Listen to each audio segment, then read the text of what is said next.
9h30, mais ou menos, tu tá liberado. Depois o povo tesoura, se tu passar disso. Faz intervalo aí, alguma coisa? Aí tem feito meio... A última vez que eu dei aula, acho que foi ano passado, né? Realmente. Das pausas ali e tal que teve.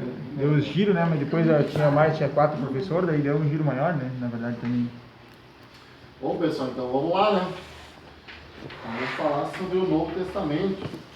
2, as epístolas paulinas, né? Então, lógico que assim, bastante assunto, sabe, para falar assim, em uma aula assim, digamos que curta, né? Hoje nós teríamos só a carta aos Romanos, a epístola aos Romanos, uma introdução assim, epístola aos Romanos. Vamos ver, quem sabe a gente entra ali na carta de Paulo aos Coríntios, na primeira carta de Paulo aos Coríntios, que daí na aula que vem primeira carta aos Coríntios, segunda carta aos Coríntios, Gálatas e Efésios, né? Então é bastante conteúdo. Vocês viram que o livro também, né? Bem grossinho aqui, 140 páginas aí para vocês lerem, né? Se nós entender também, Felipe, que assim, que 4 aulas for pouco, não tem problema, a gente faz uma quinta, né? Se nós entender porque tem matérias mais curtas, tem umas que mais longas, né? Acho que o pessoal não vai se importar se eles fizerem bem feito, né? Do que ir correndo e passar tudo pela metade. Então, né, se for necessário, a gente alonga uma aula. É interessante, né? Tipo, eu acho interessante respeitar o livro, né? Tipo, respeitar a divisão do livro, assim, né? A gente não pular, porque tem algumas cartas que elas geram muito debate, né? Tipo, 1 Coríntios é uma carta que é muita coisinha ali, muito pormenor, fala de dons, fala de casamento, fala, como a gente falou, né, de carne sacrificada aos ídolos, fala da ordem da igreja, né? 2 Coríntios já não é tão mencionada, é mais uma defesa do ministério de Paulo. Aí Gálatas, né, que é a epístola da liberdade cristã, que dizem, né? Então fala bastante da questão da lei, de viver debaixo da lei, de viver na graça, né? Efésios também fala da questão do amor, da unidade da igreja, né? Então são cartas assim bem mais longas. Mas apesar de que também é o seguinte, né?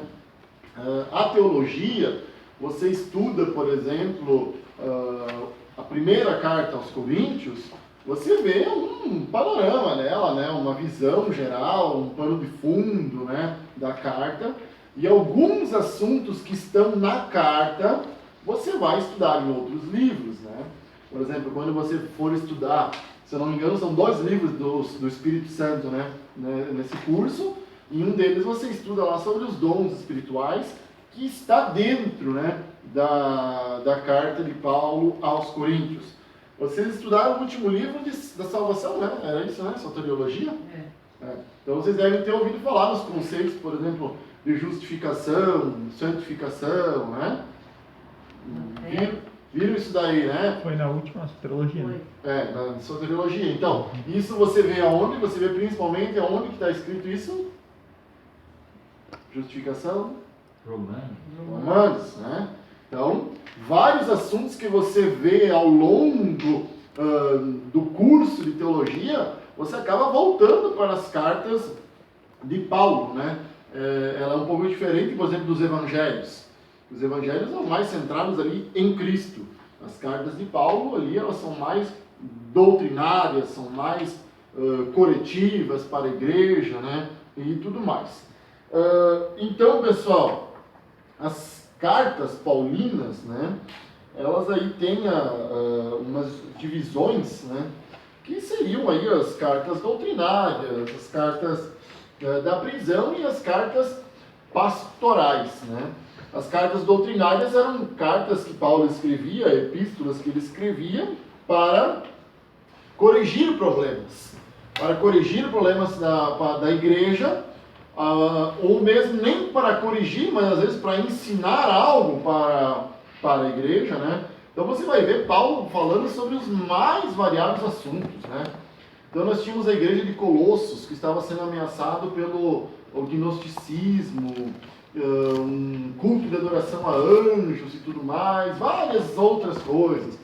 Nós tínhamos a igreja de Tessalônica, onde as pessoas simplesmente tinham parado de trabalhar porque Jesus iria voltar.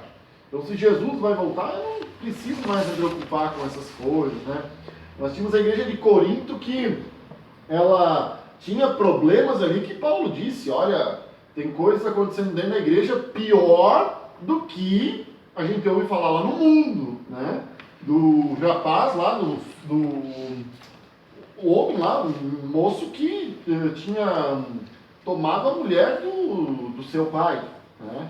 Então a Bíblia não fala aí se era a mãe dele, se era madrasta, o que era, mas Paulo disse, poxa, vocês não tomam uma satisfação quanto a isso, né? Então, vários temas, vários assuntos assim, que Paulo escrevia principalmente para exortar, né, as igrejas. A maioria das igrejas que Paulo escreveu essas cartas foram igrejas que ele fundou, né, com exceção de Romanos. Romanos não foi fundada por Paulo. Romanos a gente, na verdade, nem sabe, né, por que foi fundado, que a gente vai ver daqui a pouco. E algumas cartas, né, irmãos, Paulo escreveu da prisão, né, que é o caso, uma que está bem claro isso, é a carta de Paulo aos Filipenses, né, onde Paulo fala muito da prisão, dele estar preso, né, e tal, né, e a gente sabe que Paulo, ele ficou preso em Roma por aproximadamente 2 anos, né, porque como ele era um cidadão romano, o cidadão romano podia recorrer ao imperador, né, e Paulo, na verdade, recorreu ao imperador para não ser castigado, não ser morto, porque o cristão era acusado daquele monte de coisa na época, né? De ser contra o imperador, porque era contra o culto, de ser contra o Império Romano. Então Paulo ficou preso ali por 2 anos, e ele então prega até para a guarda pretoriana, como ele mesmo diz, e depois diz a história que ele é morto, decapitado, né, pelo imperador Nero, né? Então, Paulo escreve algumas cartas da prisão, e Paulo também escreve algumas cartas que são chamadas aí das cartas pastorais, que é 1ª, 2ª Timóteo, né, Tito e Filemão também, que se encaixa. Não, Filemão não é uma carta para uma igreja, né, é mais para tratar de um escravo, mas 1ª e 2ª Timóteo e Tito são para pastores, né? Então, pastores que pastoreavam igrejas que Paulo fundou. Timóteo era Éfeso, né, e Tito era Creta, né? Então Paulo também escreve cartas para corrigir, para redarguir, para ensinar, para colocar as coisas no seu devido lugar. Então, irmãos, Paulo, todos sabem a história para nós iniciar, eu acredito, né? Paulo, o que ele era antes dele ser um cristão? O que ele fazia da vida? Ele era um perseguidor. Mas ele tinha um trabalho. O que ele fazia? Depois ele até faz, ele exerce essa atividade também, né, para conseguir um dinheirinho e tal. Ele era fabricador de tendas. Fabricador de tendas, essa era a profissão de Paulo. Paulo era da tribo de Benjamim, né? Então, irmãos, assim, ó, o nome Paulo, ele é apenas uma transliteração do nome Saul, tá? Porque Saul é Saulo no grego, tá? Saul é no hebraico e Saulo é no grego, tá? Então é o mesmo nome, só porque muda a língua. É que nem Josué e Jesus, é a mesma coisa, mas Jesus é no grego e Josué é no hebraico. É que nem João no Brasil e John nos Estados Unidos. No hebraico é Jacó. Então é o mesmo nome. Então por isso que foi dado o nome de Saulo para ele, em homenagem ao primeiro rei de Israel, né, Saul, que era da tribo de Benjamim, né, que é um gosto um pouco esquisito, né, é como dar o nome do filho de Judas, né, homenagear lá o apóstolo, que não sei se alguém que deu para o filho ou pretende dar, né, mas é um nome que ninguém escolhe. E Saul foi um rei que, digamos assim, não teve uma boa fama e tal, mas a família de Paulo, de Saulo, né, eles acabam colocando o nome dele em homenagem a esse primeiro rei, por ser da tribo de Benjamim, né? Por que é trocado o nome dele de Saulo para Paulo? Não se sabe. Tá? Isso não existe uma clara definição ali na Bíblia realmente, mas eles começam a usar essa expressão. Quem sabe foi um próprio assim, um nome que Paulo assumiu pelo fato dele ser conhecido por ser um perseguidor da igreja. E Saulo era muito famoso, porque ele estudou, né? Era uma pessoa estudada, um erudito ali, né? Aos pés de Gamaliel, que era o grande teólogo da época. E ele era uma pessoa que, digamos assim, que estava sendo preparada para assumir um alto posto no Sinédrio, para ser, assim, uma pessoa, digamos que muito respeitada dentro do meio acadêmico dos judeus e ali no meio da casta dos sacerdotes, dos saduceus e tudo mais, né? Então, Paulo entendia muito da lei, né? Ou Saulo, como queira, aí vamos usar Paulo, né? Ele entendia muito, era conhecedor exímio da lei, né? E quando aparecem os judeus, ele então persegue os judeus, né? A gente sabe, participa persegue os cristãos, perdão, participa até da morte, né, de Estevão, né? E ele tinha uma carta, um decreto, que aonde ele fosse, ele podia prender ali um cristão, entrar nas casas e tudo mais, né? E ele então é encontrado, né, lá a caminho, né, em Damasco, lá e tal, e aquela frase, aquela voz que fala, né, Saulo, Saulo, por que me persegues, né? E aí que ele se converte realmente, né? Ele fica cego por um período e tudo mais. Depois disso, irmãos, ele passa um período no deserto da Arábia, afastado de tudo. Provavelmente lá, ele até fala em Gálatas, se não me engano, né, que lá ele foi arrebatado em sentidos, ele teve visões e tal. Então aí que Deus dá um outro entendimento para ele, né? E ele então ficou conhecido como o apóstolo dos gentios. E ele se denomina um apóstolo. Ele diz que ele foi chamado para ser apóstolo. Você vê já em Romanos capítulo 1, versículo 1, onde ele fala isso, né? Então ele seria como se fosse o 14º apóstolo, né? Porque o 13º foi Matias, né, que foi escolhido ali depois de Judas ter se matado, né, ter se suicidado. Então Paulo ali seria o 14º, o 13º, foi excluir Judas, né? Então, a partir do momento que ele cai de cabeça ali em pregar para os gentios, porque na época ainda havia muito aquele conceito assim de que eu sou judeu, eu creio em Cristo, creio na graça, creio no sacrifício, e isso nós vamos ver em Gálatas, irmãos. Mas eu preciso seguir as leis judaicas, né? Então vem Paulo com uma nova perspectiva e pregando realmente o evangelho da graça.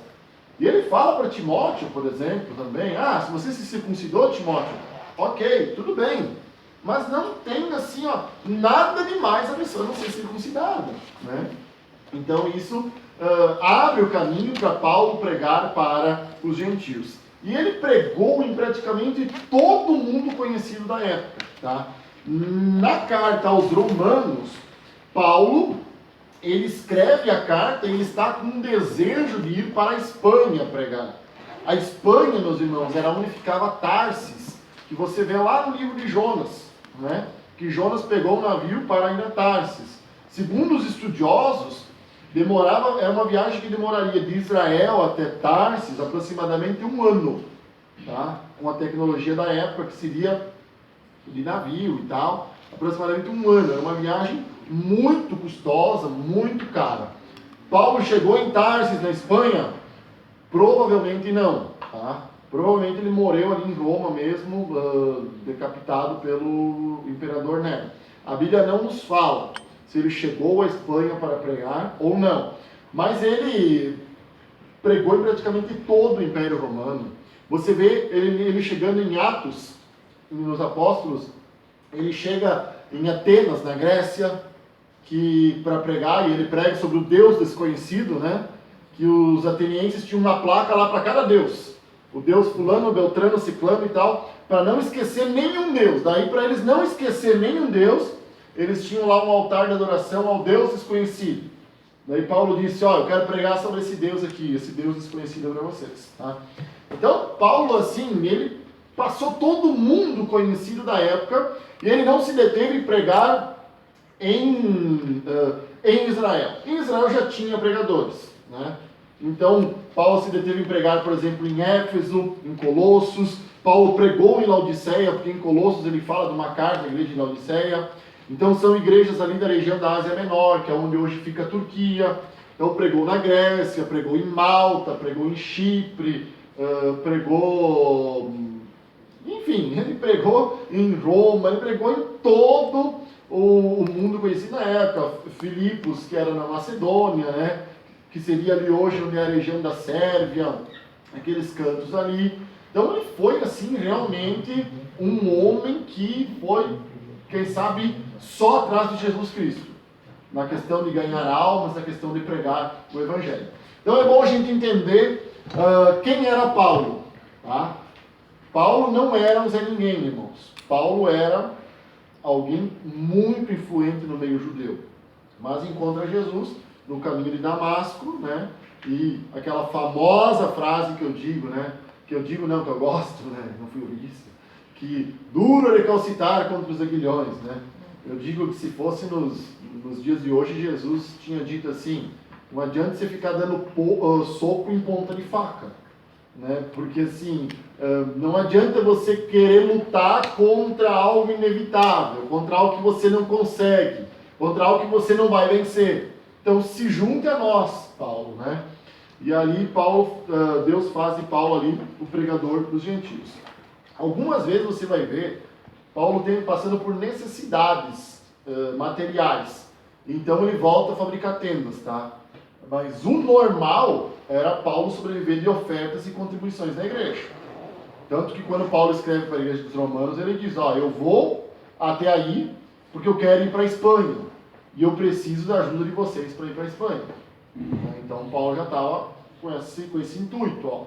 Eu preciso da colaboração. Eu primeiro tenho que ir a Jerusalém, ele disse, e depois pretendo ir até Roma de passagem para me chegar à Espanha. Né? Então, o intuito de Paulo nunca era continuar sendo um fabricante de tendas. É só porque às vezes ele necessitava mesmo. Né? E aí tem a história, né, irmãos, de que Paulo era alguém que ele não tinha eloquência, que Paulo era alguém calmo, tranquilo, sossegado, que a sua mensagem não era aquela mensagem forte. Por isso que na igreja de Corinto também a gente vai ver que há divisões, né? Eu sou de Paulo, eu sou de Pedro, eu sou de Apolo, eu sou de não sei o quê, sou de Cristo. E aí os historiadores dizem, porque Apolo tinha uma eloquência, né, forte na sua voz, e Paulo não, Paulo era tranquilo, era aquele conhecimento mesmo, mas um tom de voz mais tranquilo. E segundo a história também, Paulo tinha sua aparência muito deformada, né? Por tudo que ele sofreu, que ele foi chicoteado, ele naufragou, ele assim, foi apedrejado, camarada assim... Judiadinho. Oi? Judiadinho. Foi sofrido, né? Então isso que ele tinha... Isso é a história, né, irmãos? É bom a gente saber, mas, né? Tem alguns até que dizem, né, que o irmão lá, o Eutico, né, que dormiu na janela, Isso. Esse é o nome, né? Ele pegou no sono, porque a pregação de Paulo não era aquela pregação eloquente, entendeu? Mas era aquela pregação mais tranquila, assim, mas com base, com um conhecimento de causa, né? Então, esse era o Paulo, irmãos. Quer dizer que hoje em dia ele não ia pregar em congresso nenhum. Não, ele não teria muita agenda. Ou não teria muita agenda, porque assim, que a gente ia ver é só Jesus na causa, né? Bíblia, se prega a Bíblia não importa muito. É bom contar uns testemunhos, é bom contar umas coisas aí, mas a Bíblia fica de lado. Né? Um versículo e tá bom, né? Só nem qualquer coisinha ali, né? Tipo assim, para não dizer assim que não li, né, Juliano? Entendeu? E o resto, assim, vamos mexendo com o emocional do povo, vamos, entendeu? E aí tá tudo certo, né? Ele não ia ter muita voz não na igreja hoje, vocês podem ter certeza que ele não ia ter. Mas nem Jesus teria, né? Teve família? Paulo teve família? Esse era o ponto que eu ia falar agora, é uma grande incógnita, né? Alguns dizem que Paulo teve que ter família. Porque se Paulo era um membro influente a ponto de participar do Sinédrio na época, só era aceito membros casados, né? Só que outros dizem que, por todas as explicações que Paulo dá em Coríntios, Paulo foi casado. Porque, sabe aquela questão assim, ó, como é que eu vou ensinar você a educar o teu filho se eu não tenho filho? Se eu nunca tive filho? Eu posso até falar, eu posso até ter um falso moralismo e querer ensinar você. Então, alguns dizem que Paulo tem muita experiência, né, pelo fato de toda aquela explicação do casamento, né, que ele fala ali na carta aos Coríntios, então provavelmente ele tenha sido casado. Tudo isso são suposições, tá? Outros dizem que não, que Paulo nunca casou e depois que ele começou a exercer o ministério ali, ele simplesmente ficou solteiro. Outros dizem que a mulher de Paulo abandonou ele depois que ele se converteu ao cristianismo. Inclusive, quando Paulo fala também em Coríntios de um espinho na carne dele, alguns se referem que Paulo está se referindo ao abandono da sua família. A gente não sabe o que era um espinho na carne, mas não era um espinho de roseira, né? Que daí você só tirava ali e acabou. Né? Mas quando Paulo fala que ele tinha um espinho na carne, e que o diabo ali, o enviado de Satanás, esbofeteava a cara dele, né? Não quer dizer que ele tinha um espinho preso na carne e vinha o diabo lá e dava tapa na cara dele. Não. Mas é como se Paulo está dizendo assim, ó, por causa desse espinho na carne que eu tenho, que a gente não sabe se é uma doença física. Alguns dizem que seria problema de visão, né? Também já problema de visão. Dizem que Paulo tinha problema de visão, de toda essa sura que ele tomava e tal, né? Então a gente não sabe se o espinho na carne de Paulo era uma doença física ou era algo psicológico, algo espiritual ali, porque ele diz, ó, é como se o diabo viesse e jogasse na cara de Paulo. É o que alguns teólogos defendem. Então é como se o diabo chegasse e dissesse, viu, até tua mulher te largou, e você ainda continua atrás desse negócio aí de pregar e tal, né? Mas são todas suposições, tá? Então a gente não tem como cravar assim se Paulo era casado ou não. Mas que ele sabe muito de casamento, ele sabe. Porque ele... E assim, tem uma frase que ele diz assim que parece que dá a entender que ele casou e não foi muito feliz no casamento, né? Porque ele disse assim, ó, melhor é que não case. Ele diz aos Coríntios. Ele fala, né? Melhor é que não case. Isso se tu pensa, eu analisando, ia falar justamente desse momento, né? Talvez até porque eles esperavam a volta de Jesus para logo, para já, né? Então ele dá esse conselho, né? Quem está sozinho, fique sozinho, né? Não, né? Mas isso talvez sugeriria que talvez ele fosse uma pessoa, carta, né? Paulo fala, né? Exatamente. Em 1 Coríntios 15 ele diz, nem todos nós dormiremos. Eles estavam crendo que eles não iam morrer. Que iam ver que Jesus voltava logo, né? A volta de Cristo ainda... Até porque Jesus tinha falado, né, que alguns de vós não provarão a morte, talvez. Até que venha o reino de Deus, né? Aí eu preciso compreender e entender o que é o reino de Deus, né? A manifestação do reino de Deus. Esse é um texto que gerava dúvida para mim em tempo, mas vai saber, né, se não tem mais algum arrebatado que a gente não sabe. Tem muitos que não falam como morreram, né? Que vai saber se não... Eu, falando em como morreram, pra mim, algo que quando eu chegar lá no céu, eu vou querer saber como é que foi o final dessa história, é José e Maria. O José sai de cena da Bíblia completamente, né? Ninguém vai falar do coitado. Não, quando Jesus está lá na cruz, Maria está lá aos pés dele e João. E Jesus fala, ó, essa é tua família. Quer dizer, João, cuida da Maria. Maria, mora com ele aí. Entendeu? Talvez até ele tivesse morrido, né? Ele já tinha morrido. Não fala nada dele, né?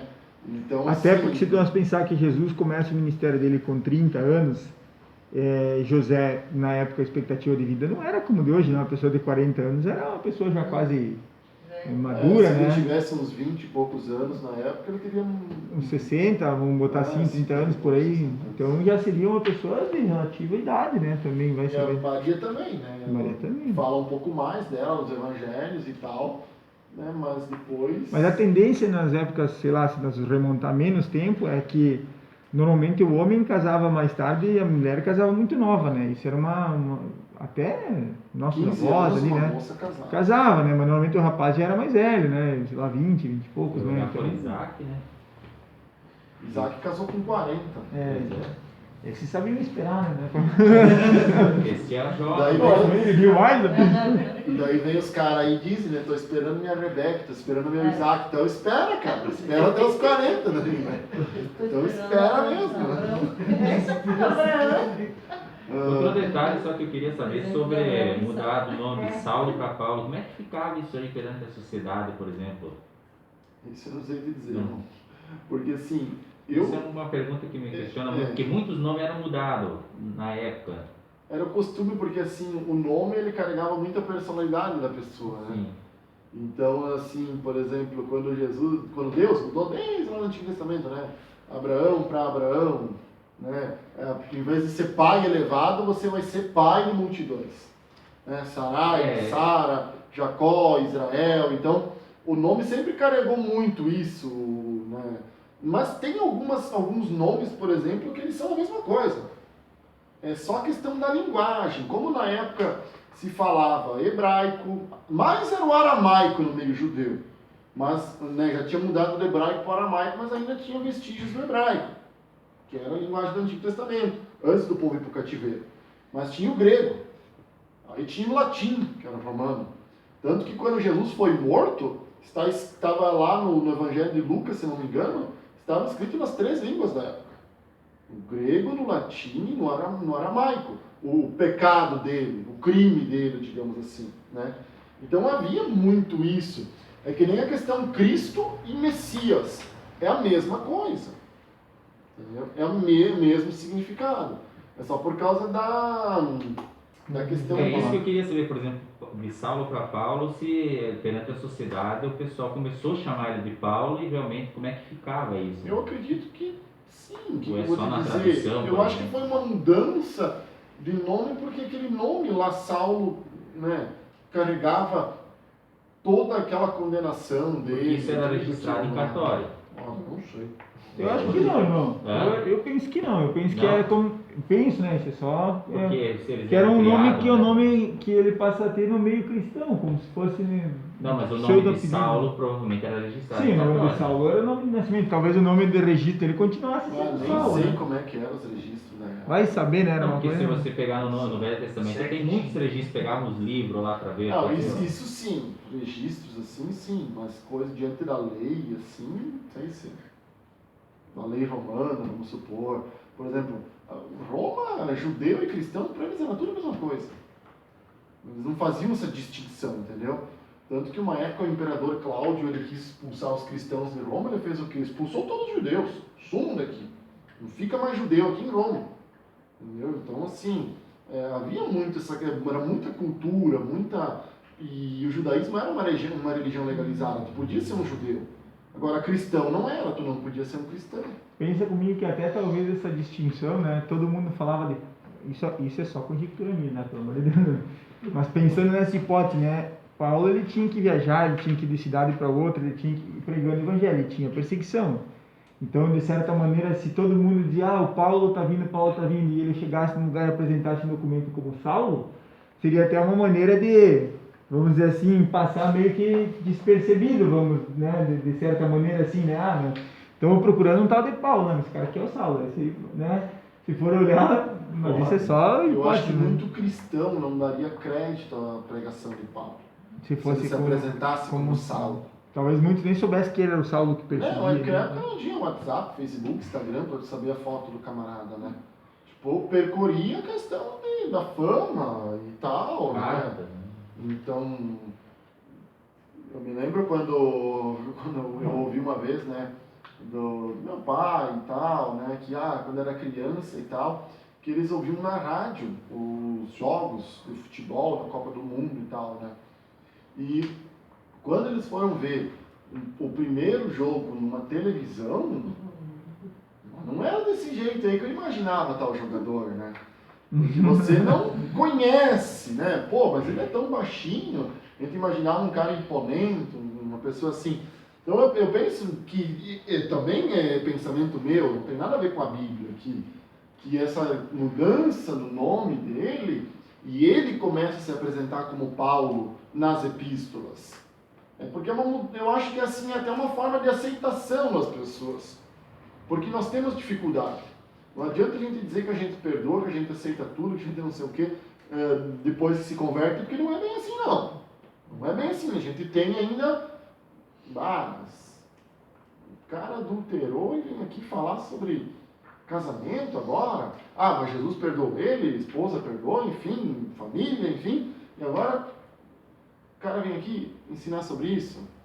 Então a gente não vai aceitar muito bem se a gente souber disso, né?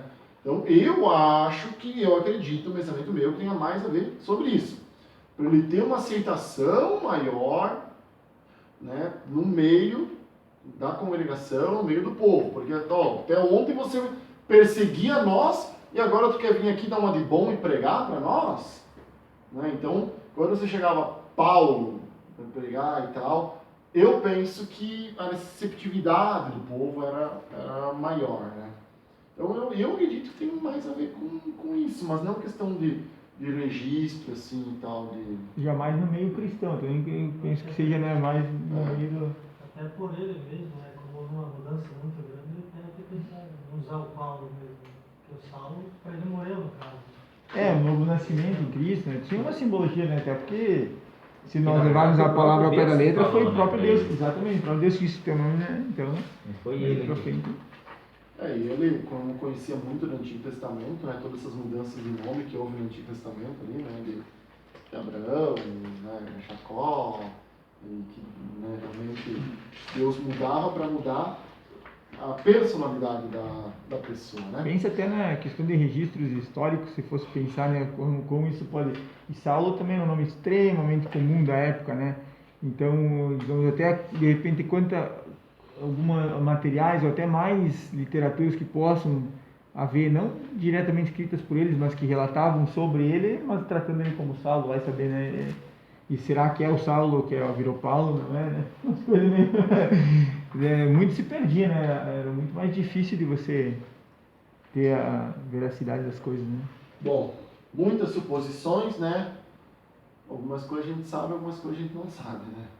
Mas vamos adiante aí agora entrando mais nas cartas de Paulo, né? Então as epístolas paulinas, pessoal, a introdução às epístolas, né? Aqui acho que a gente já comentou. Dos 27 livros, 21 foram escritos como cartas, tá? Então, assim, por que é cartas entre parênteses aqui o epístolas, tá?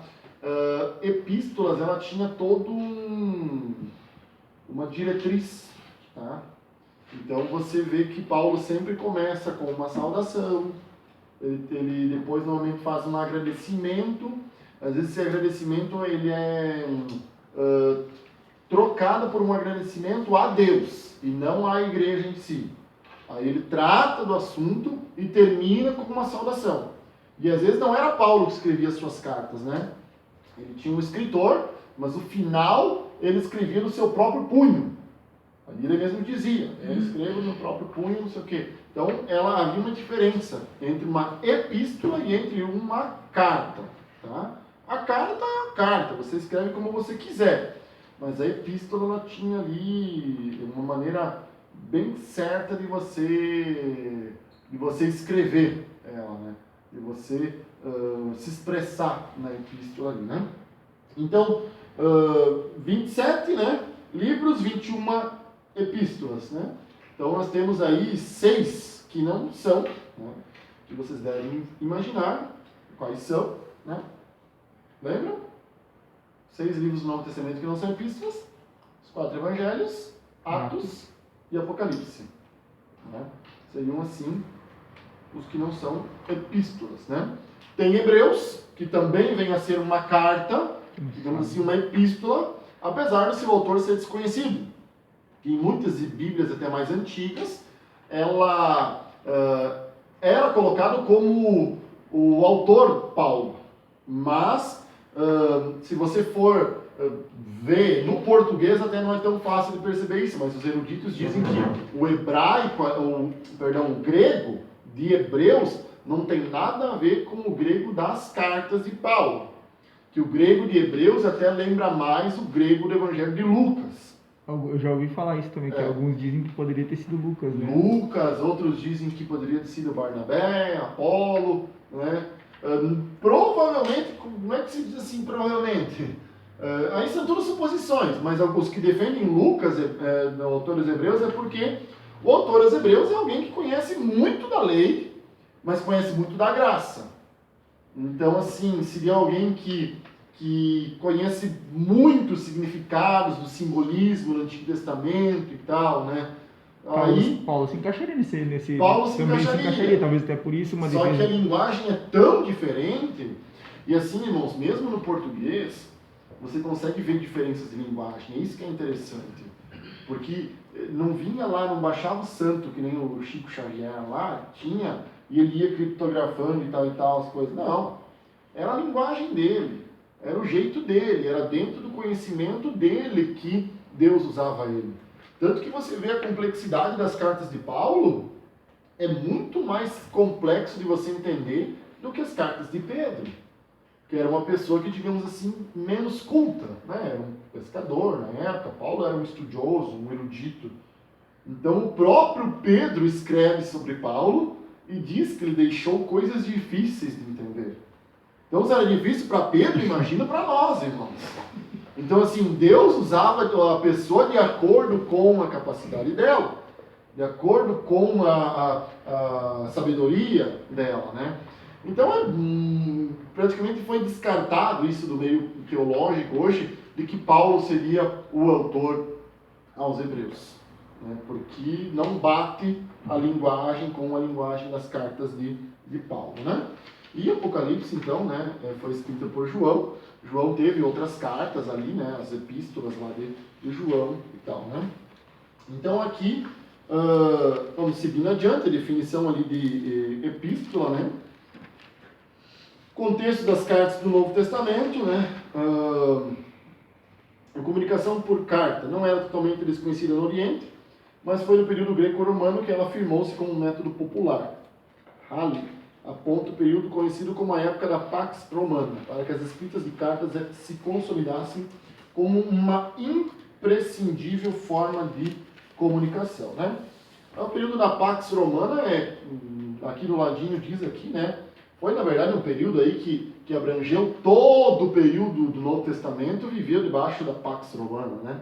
Que não houve nenhuma revolta, que não houve nenhuma guerra civil, né?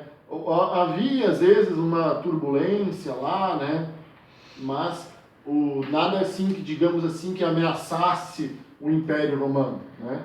Então era um período em que o Império Romano estava com toda a força, com todo o controle.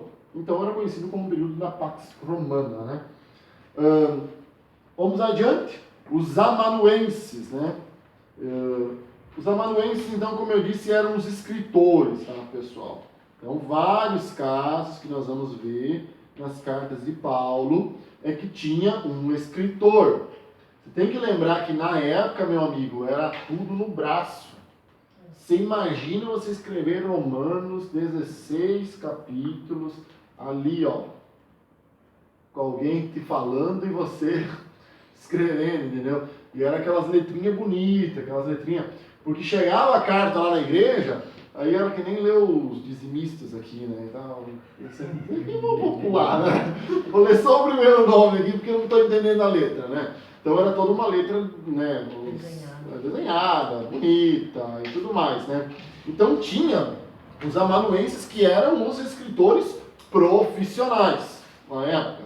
Como os judeus tinham os escribas, né? Pessoas que tinham uma caligrafia, que tinham um treinamento para escrever isso, né? Então, Paulo tinha os amanuenses ali que escreviam para ele, né? E aqui fala, por exemplo, de Tércio, né, que escreveu a carta aos romanos, né?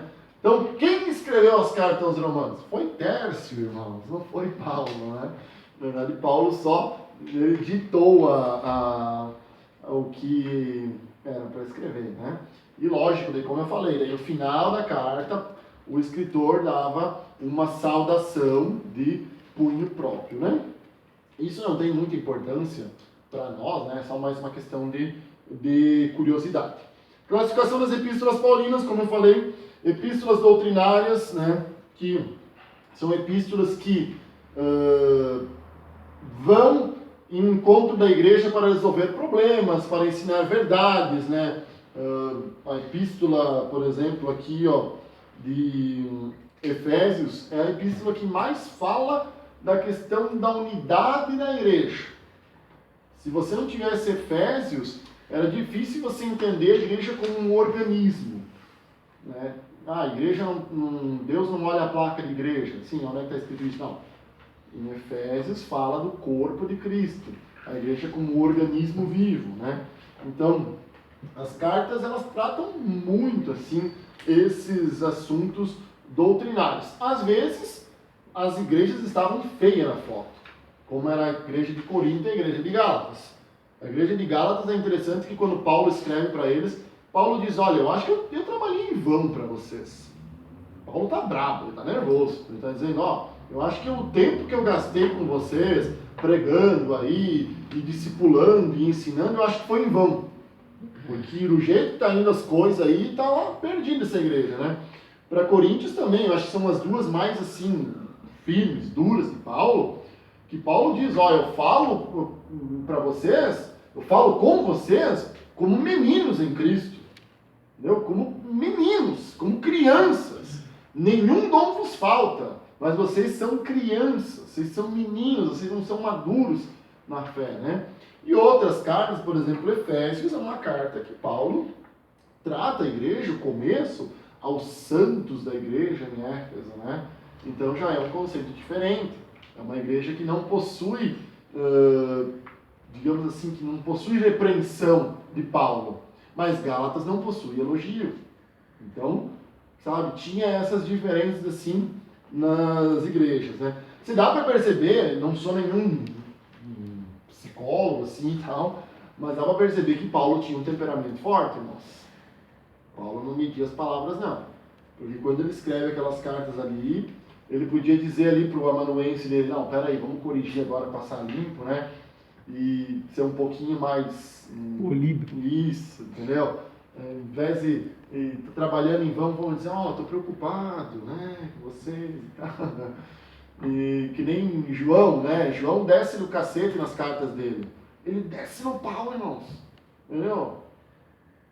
Ele fala lá, ó, mas ele fala duro. Mas ele chama o quê? Filhinhos, seus pecadores miseráveis, bando de não sei o quê, né? É como se ele xingasse, mas chama de filhinhos, entendeu? Não pequeis, entendeu? Aquele que diz não ter pecado já é mentiroso, entendeu? Então assim, mas é o jeito, a maneira de falar. E Paulo não, irmãos. Paulo é firme. Ele se posiciona para a igreja firme mesmo. Ele ataca mesmo a igreja ali na ferida que ele tem que atacar. A segunda carta de Paulo aos Coríntios, estavam duvidando do ministério dele, ele escreve uma carta lá para defender a autoridade do ministério dele, né? Então ele provavelmente tinha um temperamento meio sanguíneo, meio explosivo assim, né? Epístolas da prisão, né? Quando Paulo se encontrava em prisão, provavelmente em Roma, as epístolas da prisão são Efésios, Filipenses, Colossenses e Filemon, né? Então, eles iam visitar, um ficava do lado da cela, outro do outro.